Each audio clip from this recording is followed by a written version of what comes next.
Hi everybody, it's Miss B. Today I'm Scientist B, and every Friday throughout June I'm going to be doing a different experiment in the makerspace. So we're going to focus on some really cool science, engineering, art, math. There's a T in there, technology. This week we are going to do a edible experiment that I got from this really great book written by Vicky Cobb. It's called Science Experiments You Can Eat. It's very cool, and we have it in the library, which now you can place holds, and we are offering curbside pickup. So if this is something that you guys would be interested, you can do that. Get a parent to help you. You can place some holds. You can call us.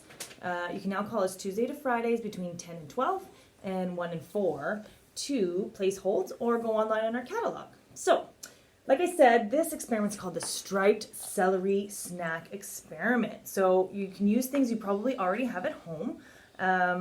Make sure you have permission from your parents, because it does get a little bit messy because there's some food coloring. So things you're going to need. You're going to need some celery, number one. You can also try this with other vegetables as well, but for this experiment in particular, the one I'm doing it with celery.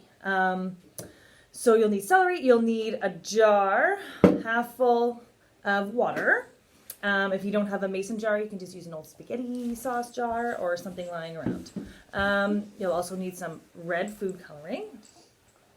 You'll also need a knife, okay, and a food peeler. So you might have something that looks like this at home. If not, you can always use a knife as well.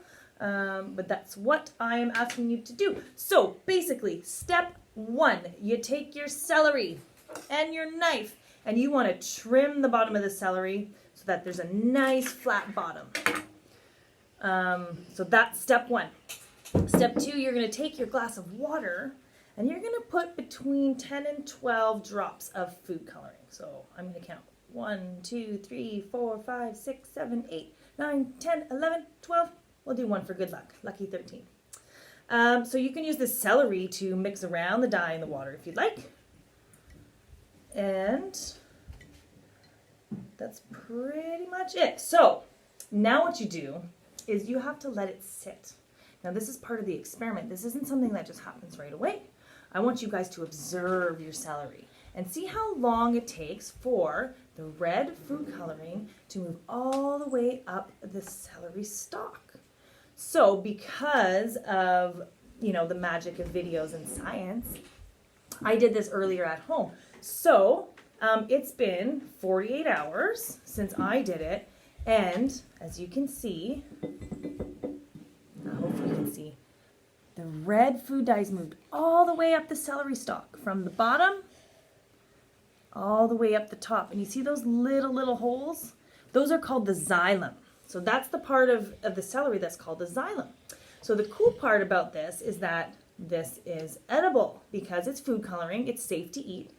So once your experiment is through and you've done your observations, like which parts have the most food coloring, how long did it take for the color to get all the way up the top of the celery? And just an FYI, if you don't like plain celery, you can always put peanut butter or cream cheese or jam or something. So I'm going to peel it and let's see what it looks like. Can you guys see that? We've got, it's not green celery anymore, it's red. How cool is that? Would you like red celery if that was the thing? So yeah, there you go guys. Happy experimenting. Thanks for hanging out with me today. We'll see you next Friday. Bye.